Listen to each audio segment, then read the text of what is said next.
Roxy Soxy. And top of the morning to you too, Tam Tam. Oh no, did you just suffer a foreign accent syndrome, Roxy? Did you just wake up with a different accent and you're like, what just happened? I'm like, what's happened? Am I suddenly British? Oh, darling. Oh no, I want some tea and crumpets. I want some tea and crumpets. Oh, Tam Tam. That does sound, you have a good, for not being an actor, you are pretty good at your accents. Thank you. Give me what duck. you got. Give me what you got. Give me some Southern. Okay, give me, Southern, honey child. I can do Southern because you got to have a nice. Pakistani, right? I can do Pakistani. Is your father? Betty, oh yes, Betty, come over. I make you some tea and chai, some cookies. We eat. Is that how your dad sounds, though? Is it? He has these cute moments where he like has his home, accent like that, where it kind of comes back, and but it's funny. He falls into, because I think because he's been in this country for so long, he falls back into like more of like an Americanized accent. Right. I'm like, I got you, Dad. I got you. I heard that. And then my parents are South African, so they're like, who's over there at the door? Yes, it's Sprague. Come over here. I love it. Do they usually speak like with a thick, like South African? No, they kind of sound Australian, but I always know when my mom's mad at me because she's like, what are you doing, Damon? Come over here, man. So yeah. So we have someone on today that is nothing to do with accents. In any way. She actually talks about things that really matter. Right? Yeah. She's a therapist and has a group called the Expansive Group, which expands insight around relationships, gender, and sexuality, which is like, this is the subjects that we love to talk about. She has a really amazing Instagram, which is called Queer Sex Therapy. So I was like, you know what? Why don't I just reach out and have her on our freaking show? What do you think? I like it. Let's talk about sex, baby. Yes. We always like to talk about it. Well, Casey Tanner, thank you so much for being here. Woo! I'm so happy to be here. I obviously love talking about sex. So but the question is, do you have an accent? Can you give us an accent? New York, give us a really good New York accent. Yeah. Okay, I moved here a week ago. Oh my goodness. I can't do it yet. No, I can't. I'm from the Midwest. The Midwest is a place of no accents. There's just nothing. It's boring. So I'm sorry. Oh, honey, bless your heart, like that. My husband. Yeah, that's it's very kind, at least to your face. Yeah. Oh, yes, that's true. I've been with my husband for 15 years. No, they're very nice. Like when I met my husband in Missouri, and he was just, our first date was at Applebee's because there was no food around. And but did you have the bloomin' onion? Did you have the bloomin' onion? I think he had the whatever dip, the artichoke dip, which is his like go-to. But I hadn't eaten because there was like a lot of food where we were. We're kind of in a rural area, and so I got like a Caesar salad, and this is at Applebee's. And because I hadn't eaten for so long, I was like, oh my God, this is the best Caesar salad I've ever had. And he was like, she's the woman for me. Like she can be happy at Applebee's. And then I go back to LA and I was like, have you heard of the Four Seasons? Have you heard of this great place?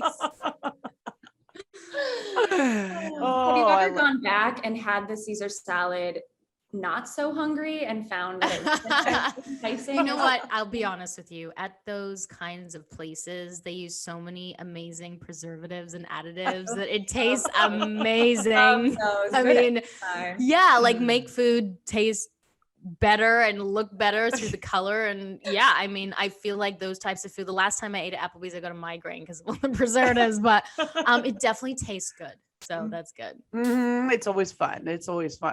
So wait, you just moved to New York, Casey. Like, was this like something to do with your job, or were you just wanting to become more expansive than you already are? Both, a little bit of both, but also for love, because my partner got a job here, and it happens that my business is all virtual. I could be anywhere. So I've been in Chicago for 30 years. This is my first week not living there, and I am overstimulated, I think is probably the best word for it.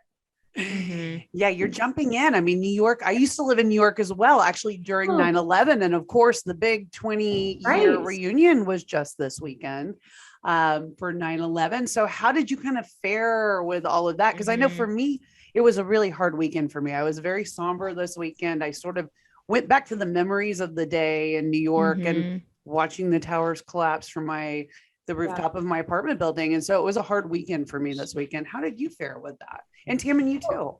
Yeah, I did actually watch some of the Netflix documentary that just came out. Same. Which was, oh my gosh, so illuminating, pieces of it that I'd never heard before.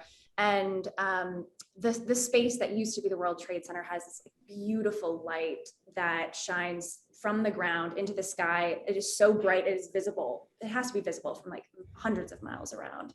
So it was impossible to not think about it. And yes, my friends and I also found ourselves sort of telling those stories of where were you when? And it's hard not to watch. I think as humans, we all collectively want to feel that human experience. And so when you see people jumping from the buildings, even though it's probably very traumatic, and it gives me a lot of anxiety, but I still watch it. It's because you picture yourself in a situation like that, and you think about your family and what would you do, and that sort of like that survival instinct that comes over you. But then also like, when do you let go, and when do you kind of give up in a way? And I think that that's just so much about the human experience. And we all haven't gotten to that point in our lives, obviously, because we're still here doing the podcast. But we put ourselves in those positions, and I think that that's why that day was just so tough for just to even go back and look at some of those images and videos. And that 20-year marker too, I think was really hard for me, at least. And I think probably for a lot of people, because it's like a whole lifetime has now almost gone by since that time, and it's like, my daughter was asking me like, Mom, what's 9/11, and I didn't show her any of the footage or anything on TV, but like, I kind of explained it to her, and like, she's 7, in like 7-year-old terms, that there were bad people, that hurt a lot of people by doing something really evil. But there was also, I wanted to kind of spin it a little bit and say, there was also a lot of good that came out of the day, in that people came together, which is, I think, don't you think the kids are picking up now that they see, the world is divided, and I feel like that's when the fear really began. I feel like, remember when we used to go to the security in the airports, and it was not even an issue. It was not a big deal. People weren't walking around with like big old guns and like patting you. Like, you didn't have that sense of fear when you flew until 9/11. Yeah. You could hang out with people who were on a layover. You could go meet up with them at the airport past the gates. It's a different world. It changed our whole perspective, but I was almost like, when we came together after 9/11 happened, that's what it's always about. Right. It's always about that. Like, when is that going to happen? Like, when are we going to come together finally again? I don't want it to be a tragic event. I want it to be like, we've realized like the only way like forward really is to come together, Do you think that COVID has been that in any way for people? I mean, maybe. I don't know. It's because I think some people maybe weren't as touched by COVID. Like, they see it on the news, right? They see they obviously see that people are affected by it. And so I think for some people, it never became that real. I know for Tammin, it did. I mean, because of Sean. Yeah, almost lost my husband. It was, really scary. But I think that the only way to get people together, which is, and we'll start talking about the subject that you talk about, Casey, is to start having conversations. And I'm the first person to be on TikTok or Instagram, and just my blood starts to boil when I see someone's opinion that is just opposite to my opinion, and I just want to school them. I want to school them why I feel like, women's rights are important, and I want to school them to say like, well, vaccines, like, you have to have a vaccine because my husband almost died. But then I was like, you know what? It's not working. We need to have conversations and understand the lens that people are looking through, because I have had a friend who had a kid with a vaccine injury. The kid's fine, scared her.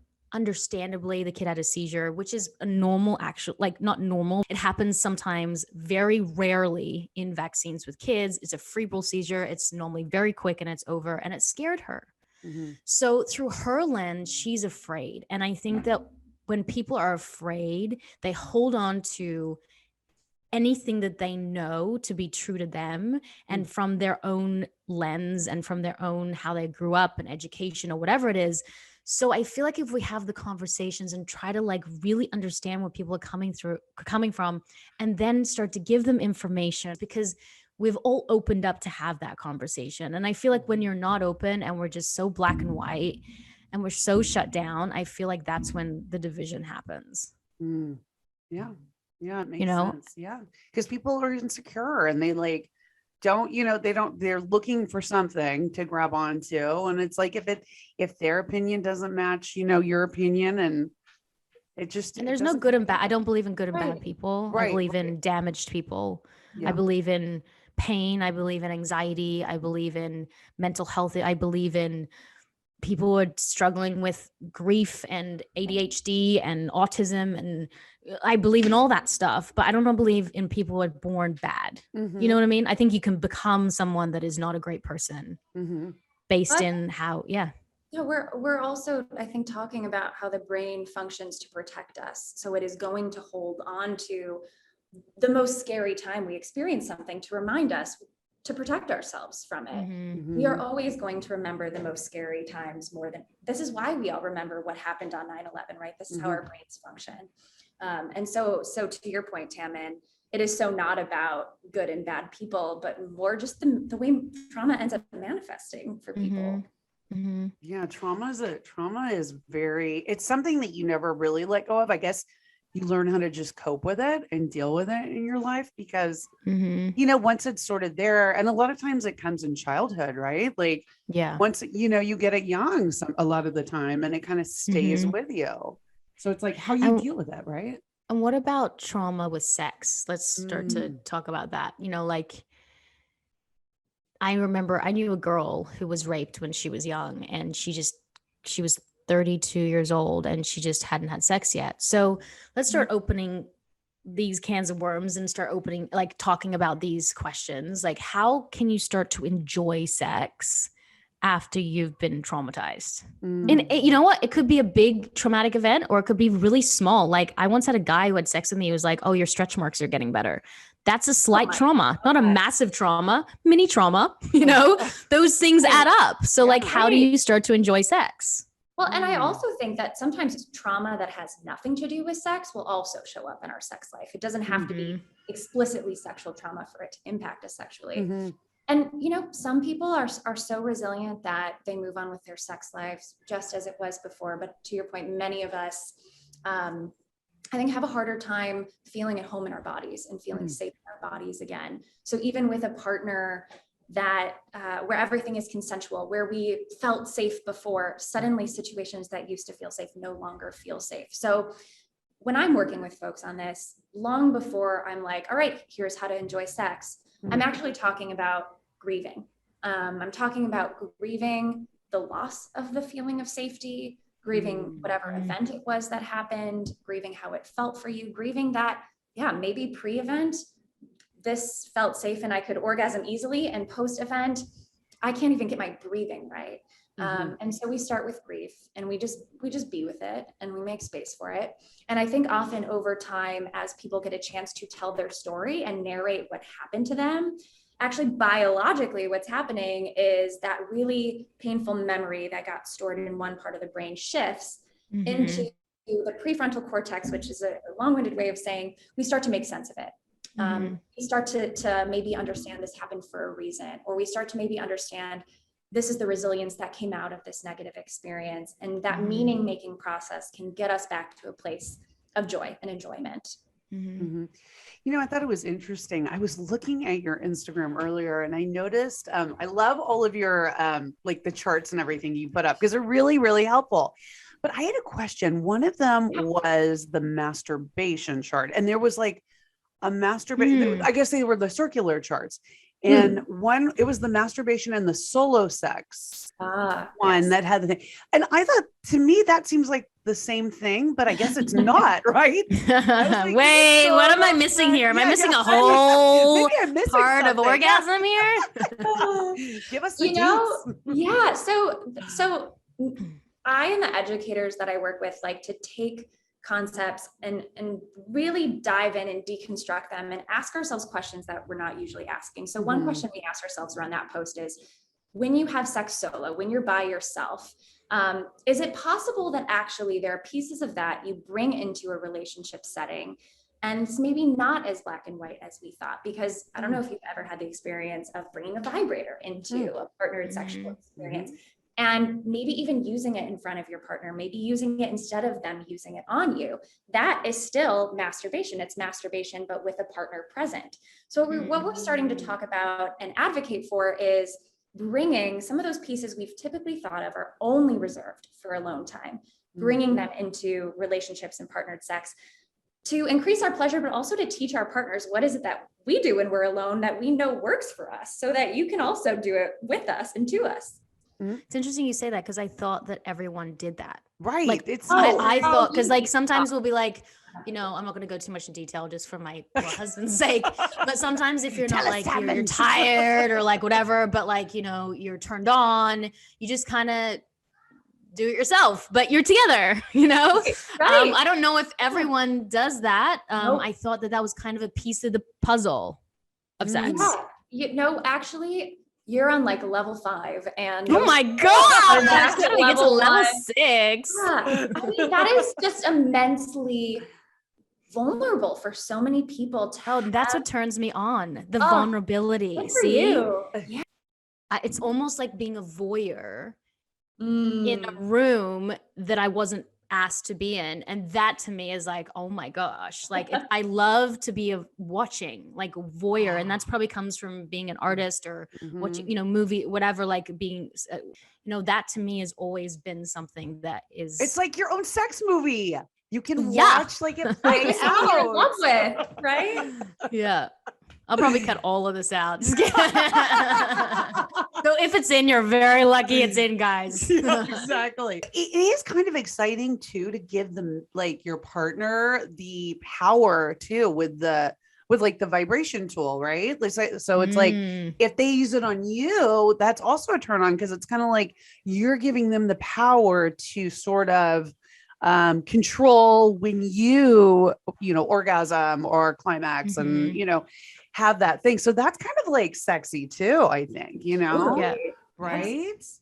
Yeah. I mean, I think power is the other side of vulnerability in a lot of ways. It's like when I give myself to you, I'm giving you this power, but it's because I trust you. So they're connected. Okay, Tammin, I've just had the biggest epiphany. You will totally appreciate this, because we talk about vulnerability all the time, right? Yes. Okay. You're vulnerable? Only in the bedroom.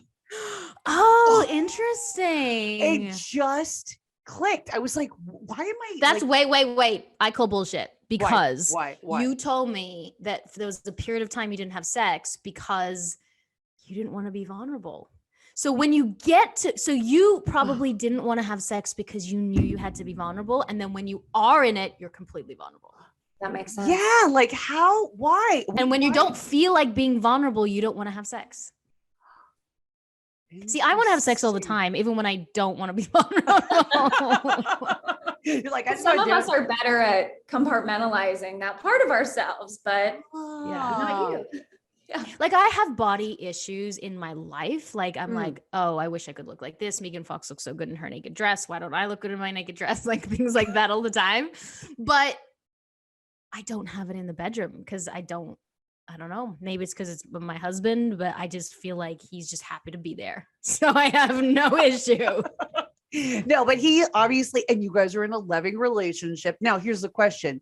Do you guys look at each other when you're having sex and like with the lights on and stuff? Or is it like more like moody lighting? Like, are you very like, look, I'll take it any way I can get it. To be honest with you, I would probably like more eye looking and kissing.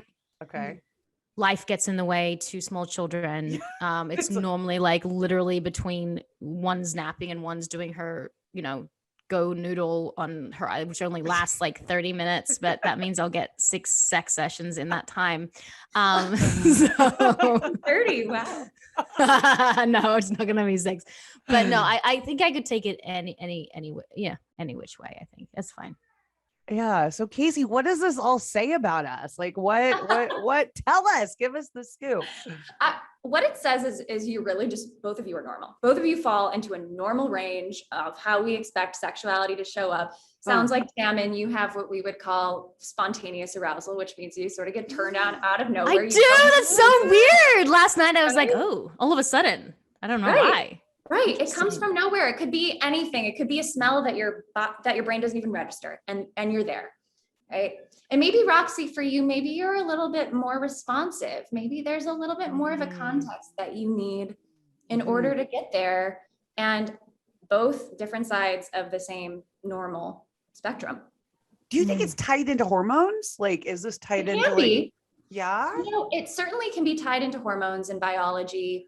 In a lot of ways it is, but I also often find that it depends on the relationship that you're in. How safe do you feel? How connective does it feel? When couples come in and see me and they're struggling with their sex life, it is almost never about hormones. It is almost never about sex. It is usually about the other dynamics in the relationship that are sort of finding their way into the bedroom. So what are the remedies for this? Like, what do you prescribe? How can you fix me? What do you prescribe? I'd like to hear. Well, if you're somebody that does need a little bit more of a specific context to get there, I think it's really allowing yourself to experiment and explore with how to bridge that gap for yourself. For some people, it's like, all right, I really love taking a shower before sex because feeling clean is what we in this sort of sexual health field call an accelerator. There's accelerators and brakes. Accelerators get you closer to a yes. Brakes push you closer to a no. Most of us have accelerators and brakes kind of going at the same time, right? You're like, oh, partner looks really hot right now. That's an accelerator, but oh my gosh, the dog's whining, needs to go out. That's a brake. Which one wins out is sort of dependent on how the context adds up. This resonates a lot about queer sex, and I have a question for you because I was at lunch on Saturday and we had a few drinks and everyone was like, yeah, that one time I kissed a girl, and I was like, yeah, I did that one time, and some other girl said, yeah, I slept with a girl, but they don't consider themselves to have any queerness in them. But yet why is it like socially acceptable for women to talk about their, dabbling in kissing girls or touching girls or whatever it is? But then if a man says that, like, oh, this one time I was in college and like, I went down on a guy, I would be like, like, that's different. It would be such a shock, and like the pin would drop. Yeah. So like, why is it one way for women and it's not for men? I think it's because with women, it has been so sexualized. I mean, there's so much girl on girl porn.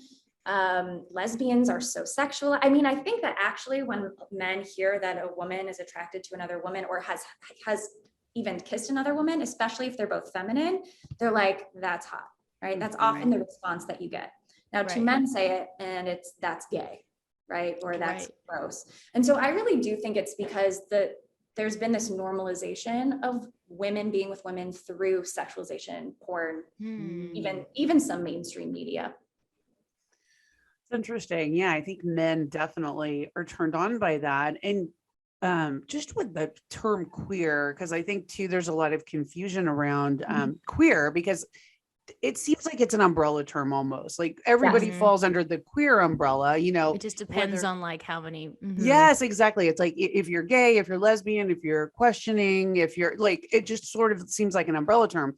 Now, is that true? Is that like, does everybody fall under that umbrella, or are there different sort of ways to, to kind of like levels or percentages of how queer you are? Right. Yeah. I mean, I think different people would answer that question differently, but yeah, queerness can refer to a whole range of sexualities. It can refer to a whole range of genders as well. And I think it's come to sort of mean anything outside of the cisgender hetero norm could be considered queer. But that word also has had an entire evolution over time, right? When it started out, it was actually a slur against people who were same sex, same gender attracted. So it's really evolved. And I think that's some of the confusion as well, is people being like, is that okay to say even? But yeah, it's totally okay. It's more than okay. We've embraced it. Do you think men sometimes, or a lot of the time, there's a part of them that do think about other men? Or do you just think that because they have been taught to be so masculine and don't even think about that side, that it doesn't even cross their minds? Or do you think it does, but they don't ever bring it up? I think there will be some people that are so caught off from it that they really would never consider it. But I actually think a lot more people have those thoughts than they might realize. And it's just, way less okay for them to verbalize that. And actually, I think when men are in relationships with women and they verbalize that to their partner who's a woman, there's something that can almost feel threatening about that, or could be perceived as threatening by the woman partner. Like, oh my gosh, if you're experiencing attraction to another man, are you attracted to me at all? Whereas if you flip the script and a woman says to a male partner, I think I'm a little attracted to women, it's almost never threatening in the same way. The man often is like, well, how do I get in on that? Right. So, so I think there's also this like socialization. We have to be threatened by it in a different way. Yeah, it's so interesting how that all plays out. But like you're saying, I think that like it's now, because we're talking about things so much more now, that people's sexuality sort of falls on a spectrum almost, and it's like, is anyone truly 100%, one way or the other? Or do you think everyone sort of falls in like, somewhere in the middle, or maybe leaning to one side or the other? I think if we look at Gen Z and where the numbers are trending on how they're identifying now that it is more socially welcomed, I really think that 20 years from now, 80% of people will identify as queer in some way, shape, or form. Whether it's a 1 out of 7 or a 7 out of 7, I don't know, but I do think it is completely non-binary. It's I think if you lined up the straightest person to the queerest person, it would be, a really smooth spectrum. Where are you, Roxy, from 1 to 7? I was thinking about that before I asked it. I was like thinking about it. For me, 7 is queer, 1 is straight. Yes. 7 is queer, 1 is straight. I probably 1.5. Right, maybe a little 1.5. See? So here's like, I definitely can look at a beautiful woman and say, my God, she's gorgeous. She has beautiful lips. Her hair's beautiful, whatever it is. But I don't like necessarily want to. Right. Yeah, exactly. I don't want to hook up with her or do that. Now I do like, the fantasies for me are more male based, so it's like, I think about Brad Pitt like sexually, or I think about it. So tell and he thinks about you, Rox. Yeah, of course. So I don't know. I mean, who knows? I mean, like, I guess I'd be like a 1.5. I don't know, 2. I don't know what. Yeah. I don't know. But how about you guys? Like, where would you guys fall? I definitely went through a stage when I was 25, and I think it was also what do you think? The drama of it, and the when you're 25, you're dramatic and you're like exploration, and we didn't have kids, and so and then girls would be like, looking at me, and I liked I've got a partner, so this is kind of a little more adventure. That means I'm not going to ruin this part of my life or my relationship. So there was definitely a good year where I was like, I'd say 50-50. I was like right in the middle there, like girls, boys, like both. But I think my baseline and what turns me on has always been men, to the point where I don't even like seeing a woman. If I ever see anything on TV, I almost don't like seeing a woman having sex, because to me, I think about, and this is probably sad, I think about like, oh, she probably has kids, and because there isn't great, I feel like she's doing it less as an empowering way. Maybe it'll be more empowering in the future, but I feel like she's not wanting to be there. Now, maybe I'm wrong, maybe she does, but I feel that way, and I feel like she's in pain. So I don't want to see a woman who I feel like is in pain. So I don't even like them being there. And what would you say for yourself, Casey? Like, where do you think? I'm a solid 6.5 out of 7. Okay. I think that one in a billion, so 6 men out there in the world that I probably can sleep with. But other than that, women and non-binary people, I think it is where I lean. Okay. And for me, it is more about the gender than the genitals. It's more about, I think, in some ways, expression than anything else. But, you know, the sex worker piece actually reminds me, because I used to feel that way too, Tammin. And I now have a sex worker that is on my team and works at the Expansive group with me, and has really been shifting some of my perceptions of sex work. And of course, if you're watching porn, there's no way to actually know this person's story and how they feel. But I've had so many more interactions lately with sex workers, especially millennial and younger, that actually feel like, you know what, I actually had multiple career paths that I could have chosen. And I chose this because this felt right for me. This felt like a skill set that I wanted to develop.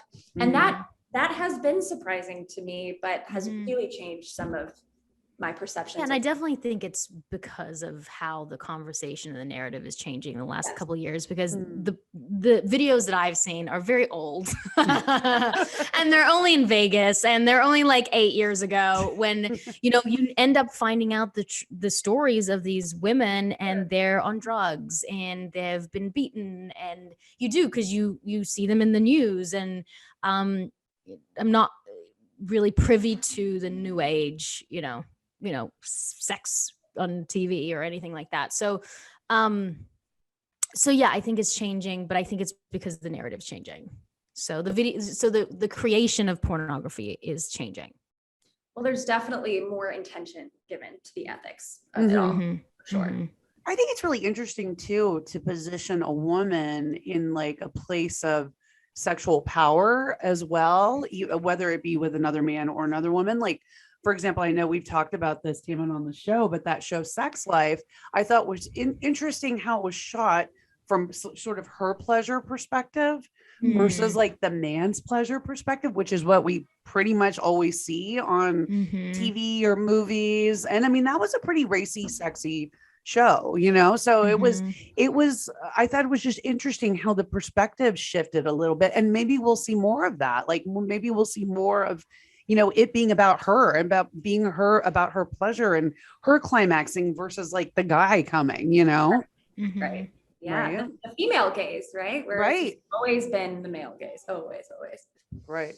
And so maybe, Tammin, when you are directing, you can direct some movies like that. Yeah, directing myself with my leg up. I'll be like, that is my sexy angle. Totally. Get in there, Sean. Get in there. No, I was dressing yesterday and I was like, why have I always been so sex positive? I've always been like this. I don't know. Is it from your parents, like growing up? Like, my parents didn't ever. My dad was very strict, so he didn't like to talk about, obviously, sex, but my mom was very open. So I never felt like sex was shameful or dirty. You know, my mom always walked around naked. I always walk around naked. So the body was never private, you know. Obviously shamed. In the world it's private, but shamed. It was never like private, don't walk in here. My husband's a very private person. And I said that, you know, it's great that you're private, but if the girls walk into the bathroom and you're having a shower, don't make a thing of it, because then it starts to put seeds of kind of confusion about like body and being naked in front of people. It almost like confuses them and thinking it's like wrong or dirty. So let's just not make it such a big thing, you know? And yeah, like being around my dad too, if I walked in and he was naked, he wouldn't go, oh my gosh. He would just, you know, finish what he was doing, you know, and put his pants on. Like, it wasn't such a big deal. And also maybe Australia, like kids run around naked on the beach, you know, I could change Phoenix, who's 7-8 years old, at the swimming lesson. I could literally take her clothes off and put it on. No one would even bat an eyelid. Whereas in the States, I think it's very shameful to show your body in a certain way, but then yet we celebrate it. Like we see Megan Fox at the VMAs and she's literally naked and we're like, oh my God, that's so amazing. But then we're like, don't get your nipple out to breastfeed, or like, don't change your 2-year-old on the beach with their butt out. Like it's very confusing when it comes to nudity in America. Because it's again, like when it is sexualized, it is one thing. When it is anything that a man wouldn't enjoy looking at, right? It is something different. I really think that is in so many ways, at least where we used to draw the line, and there's still remnants of that for sure. That's true. Yeah. I was also, when I was browsing your Instagram today, I noticed you were talking about asexuality, which was really interesting. And you were saying that, you know, being asexual, people can also be in relationships and just not have that component, but be in fulfilling relationships and things like that. So I was wondering, because we had a sex therapist on here before, Dr. Morris, remember Sex with Emily? She was saying there's a very small population of the US, you know, of the world, or of the population that is asexual. So can you just tell us a little bit more about that? Yeah, definitely. I think that we tie romance and sex up in one bow together, and we can't imagine how one could exist without the other. But there are people for whom it does. They really love romance. They love, you know, taking a long walk, doing a candlelit dinner, but that actually doesn't, for them, need to lead to taking clothes off. There doesn't need to be a sort of pinnacle expression of romance via sex. And some asexual people are aromantic as well, which means like they're more into platonic connections. And there's so many diverse reasons for asexuality. Some people feel like it's really innate and biological. Some people have come to identify that way after negative experiences. I know a lot of people who just spent many years of their life wondering, why don't I want to have sex with this partner or this partner or this partner? And finding this label just felt validating. Like, it's okay. I'm not broken. There's not a deficit here. And there are people who I can be in a relationship with who will not only be okay with that, but actually celebrate that with me. So a lot of what you see on my account is shedding light on that identity, because even though it is such a low percentage of the population, our account kind of takes the stance of, those are exactly the types of people we have to be talking about, because so few people are. Yeah. So what about people who are not obviously asexual, like they used to want to have sex, and then, you know, I get so many questions, the same question, like, how do I get my sex drive back? Where has it gone? What has happened to me? You know, and even for me, even I've had a high sex drive my whole life, but it comes in ebbs and flows. Like I'll be definitely more into it. And, you know, just after I had a baby, I was less. Obviously hormones changed that. But I feel like women are now having kids, and their kids are turning 2 and 3 and 4, that you can't say, well, it's just the hormones or it's just the sleep. Because what happens when the kids are now sleeping and your hormones are kind of starting to regulate? Where's my sex drive gone? Like, how do I get it back? Yeah. Well, most women do fall, I think, more into Roxy's camp of having more contextual desire. So even though the hormones may have re-leveled, even though there may not be a baby crying at all time, the context has still shifted massively when you have kids. Your days look entirely different. The amount of alone time you get is entirely different. The amount of time you have to focus on yourself and the things that make you feel sexy are entirely different. So in a lot of ways, it's contextual. And that's why you'll hear sex therapists constantly pushing for things like set aside date nights and even things like scheduled intimacy.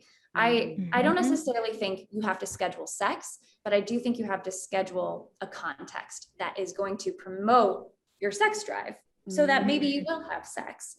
And knowing that for people who have vulvas, women, it can take 2-3 hours to get into a place where you really feel ready for sex. And I think sometimes we have this expectation that, you know, 5 minutes of making out and we're going to be there. And that's just not who most of us are. So thinking about 2 hours of some type of romantic context or relaxing context to get you into a place where there's an opportunity for your sex drive to show back up. I mean, maybe that's why I continually have sex, is because every Friday we go on date night, and normally we have sex on a Friday because you've spent time with each other and you start to like fall in love with each other. You start to find each other sexy again. It's like, I think date night someone once told me you either pay for the date night or you pay for the therapy. It's like whichever one comes first. It's like, that's it. And then I totally believe that. It's like you pay for the date night, pay for the babysitter so that you don't have to pay for the therapy. Or maybe you do both, you know? Yeah, maybe you have the sex and the therapy. Not a bad deal. Not a bad deal. Well, I know people who get really turned on during therapy and that leads to sex. So, you know, best of both worlds. That's interesting. Yeah, I think too, a lot of it, I know for me, like, because it is contextual, is like letting my guard down too. It's like, because, you know, during the week or whatever it's however long it's been, you know, it's like, I start building up, you know, walls.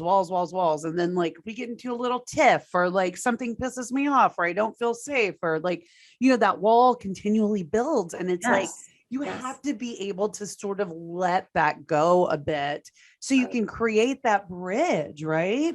And that's what I really had to like sort of figure out this past year. Cause also with COVID, it was such a weird time. Like, it didn't feel sexy. It didn't feel like, you know, we saw each other every day in, day out in sweats and it just didn't feel special, you know, but I guess it doesn't always have to feel special. I don't know, you know? Well, that's true too. I think sometimes we wait for our bodies to tell us like, yes, I need this now, go. And most of our bodies also like don't show up that way. We have to just maybe look for, especially with a safe partner, we know it's going to be consensual. All of that is taken care of. Even just finding a little bit of willingness to say, I'm going to start to go there and see where it goes. I don't have to be 100% into penetrative sex to start the process of seeing if I can get my body there, because maybe after 10 minutes of cuddling or touching or even like grinding with clothes on, you might realize suddenly you are there. The dry hump. Oh my God. Bringing back hashtag the dry hump. The dry hump. This is like a big thing we talk about. We really want to bring the dry hump back. Yes. We're like, there's something, you know, so underrated about the dry hump, you know? I literally had the best sex of my life after we spoke to Elisa Vitti. She's from My Flow, which talks about hormones. She talked about having the best orgasm of your life. And she said for women, I think she said thermescence. I think that's what the term was. And it's like when you start playing around with your head, like your head and your thoughts, way before you have sex, like at the beginning of the day, and you start playing with your partner through mental games and all that, by the time you get to the bedroom, it's like by the time you have an orgasm, it's the best orgasm you ever had.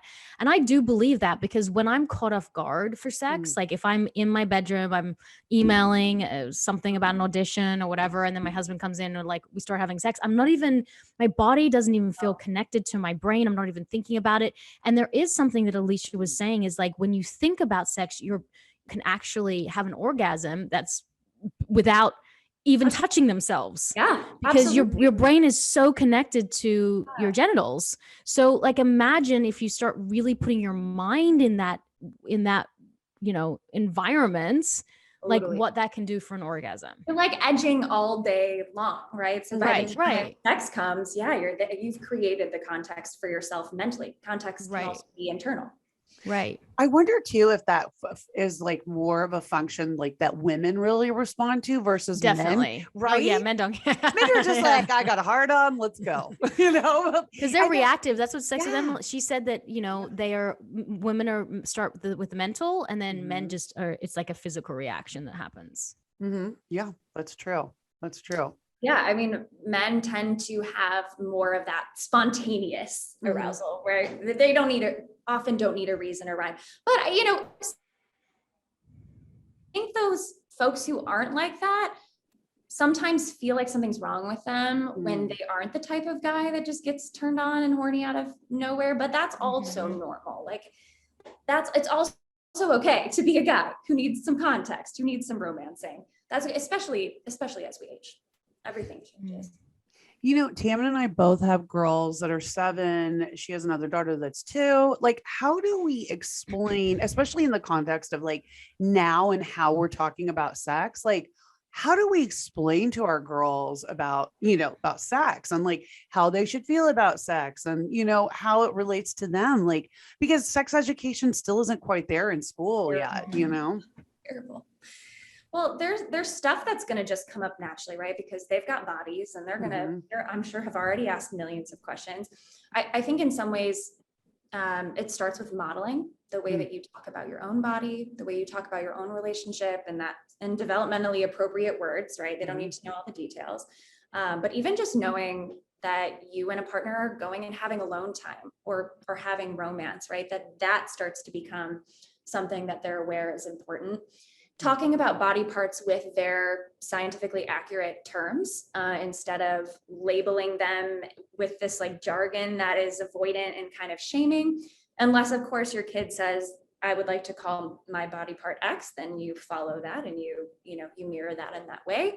But I think at some point, especially once, they're in about 3rd or 4th grade, they're learning about it. They're learning about it somewhere. Whether it's TV, a friend, and someone's older sibling, they're learning about it. So the main thing is don't shy away from it. They're hearing about it. You just want them to hear the accurate, pleasure, positive version. And so don't shy away from being straightforward in a lot of ways about it. And also I think a lot of parents will start the conversation and make it about pregnancy or make it about just the risks, right? No pregnancy, no STIs. That's how our sex ed is taught. So instead of coming at it from here's all the bad things that could happen to you, or here's just the biological function of sex, coming at it from that pleasure positive perspective, starting with the good pieces, the consent pieces, what it means to feel safe with somebody and ready for something like that. And then, and only once they have that foundation, talking about the risks, because when we lay the foundation with the risks, that's when we have that, shame reaction. My fear is, I don't mind if she comes up and asks where babies are made and having the conversation. My fear is, I agree with you. I want to talk about the pleasure, but just like I would say chocolate tastes amazing, my 7-8-year-old would be like, oh, well, I want to try chocolate. Is there a version where you can accidentally push them into sex too fast because you're talking about, because I think sex is fucking amazing. But if I was telling her how amazing it is and how pleasurable it is, wouldn't she want to try it earlier than she would have before I had said that? Yeah, I think that the fear is so reasonable and so common. And I think you can use a metaphor, whether it's chocolate or something else. Even good things have a place in time, right? And it doesn't make it bad that sometimes you wait for it. And if you're talking about waiting for it, you're also talking about, well, what is it that you're waiting for? When is the right time to enjoy this thing that's really enjoyable? Well, there are parts of your body that might feel really good to touch. And when you have alone time, that's a great time to explore that if you want to. But when it comes to getting someone else involved, let's talk about what types of things you would want to feel before knowing you were ready for that. And even doing some modeling of, this is the age that I started thinking about it. And also just because 32. I didn't start thinking about sex, Phoenix, until 32. I was 32. Married. My parents said it was okay because I was 32. Oh my God. I mean, I think alcohol is another example of this, right? It can be incredibly enjoyable. It's not appropriate for an 8-year-old. So it doesn't make alcohol bad. It can be used in bad ways. We could talk about that. So allowing this conversation to have the nuance that we would have when we talked about driving a car or drinking for the first time, right? For some reason, it's hard to find that around sex, but it's there. That nuance is there. So Tammin, how would you feel if Phoenix came home and was like at 16, let's say, from high school, and was like, I had sex, like with, I mean, I know that it's 16. I waited till I was 18, but what would your reaction be? I waited till I was 18 probably because I was afraid of it. Yeah. And also I was nervous with my own body, and I wasn't comfortable, which is fine. I would never see, my husband and I are very different. Like he came from a very different generation too, at 12 years different. Like he wouldn't shame her, but like his biggest fear is them having sex. I'm like, my biggest fear is them getting shot in school. Like, I mean, obviously he's nervous about that too, but like his biggest fear is them, like a boy having sex with him. Like, oh my God. Because I think for him, he's like, well, boys can be so aggressive and like, they take over their, well, he's a man too, and I'm hoping that the next generation of men are raised very differently. They're raised, you know, asking about wanting to pleasure a girl, wanting to obviously getting consent, not forcing themselves. So I think it's a different conversation, but I would, if she came home to me at 16, I would want her to sit down and tell me everything that she wants to talk about. Like, how did you feel? Are you okay? Did you enjoy yourself? Were you careful? All the things, not just the bad things, not just the good things, but all those questions. But I wouldn't sit there and judge her. I think I wouldn't judge her, but I think my protective instinct would maybe come out, and I would feel like, oh, like I'd have to catch myself almost and be like, oh, did you really? Because I would just want to make sure that, like, you know, but I think you can't control, but you can't protect her. Like, I know you hope that you've laid the foundation and that she has enough value in herself, and also that she wouldn't even get in a car with a drunk driver. It's like all those control things that we end up having to lose as our kids get older. Like, we hope we've set the foundation and we hope they know what's right and wrong, you know, and then you kind of have to have boundaries and then let them be, I guess. Well, that's so hard. All of the fear and protective reactions make so much sense. But if you take a step back and realize your 16-year-old just had sex and came home and decided to tell you about it, that's the win right there. You have made yourself a safe enough place that your 16-year-old, I've worked with 16-year-olds as clients and they are not talking to their parents about it. So if you've gotten that far, you've done the work of being a safe place for whatever it is. If something does go wrong around sex, it's more likely that they will come tell you. And there's plenty of ways that you can respond to it, whether it's therapy, seeking medical services, whatever it is. And you're a safe place for them. That's everything. Because when you're not a safe place, and that's why I have these conversations on my Instagram around spanking and, you know, hitting your kids, because when they don't feel like you're safe and all they get is punishment, they'll lie. They'll lie and they'll hide and they'll do things behind your back. And then you're never going to know. Because your fear, right? So like, if you're going to get in trouble, you're going to get punished, things are going to get taken away, which I do believe in consequences, but I also believe in solutions and boundaries. Boundaries and solutions is what we use in our household, not punishment. I love that. That's amazing. I'm gonna take that. She's like, I don't have any kids, but I'm writing that down. Look, yesterday was really hard. My daughter was pushing the buttons and I said, I'm going to tell you something, Phoenix, you're really hurting my feelings. Not giving you a guilt trip, but I'm a human being and what you're doing is hurting my feelings. And I said, I need some space from you. That's my boundary. And I'm going to go into the bedroom. So I stood into the bedroom and then she came to the door. She's like, I'd like to have a conversation, Mom. And I was like, okay. And then we sat down. She's like, I just feel like, and then she told me all her feelings. So I was like, well, at least I think it's a win. That's a win. That's a win. I think so. I just think I need to just like let go of the protectiveness a little bit and like just let her just know that she is going to grow and hopefully grow healthily and, you know, try to lay as much of the foundation as possible. And hopefully maybe she would even come to me before she did it, you know, and like, I mean, that would be the hope, you know, and just, you know, I would try to like send her off with the tool, you know, obviously, you know, your toolbook. This is what I do. No. This is what mommy does. Yeah. Get it, girl. No. No, but hopefully, you know, I could, you know, make her feel safe and, you know, and sex isn't like, this is the thing too. We watch in America dead bodies on the news, like literally, like a bomb will go off and we'll see like severed legs and we'll see like so much violence. And yet sex is just this, like, we're so afraid of that. And I'm like, what? I feel like it just, the nakedness and the breast and a boob and sex is like, let's start getting rid of the violence first. Yeah. It's interesting how our country is like that. It's like almost flipped of other places, you know, it's like our priorities are just, way off. Yeah.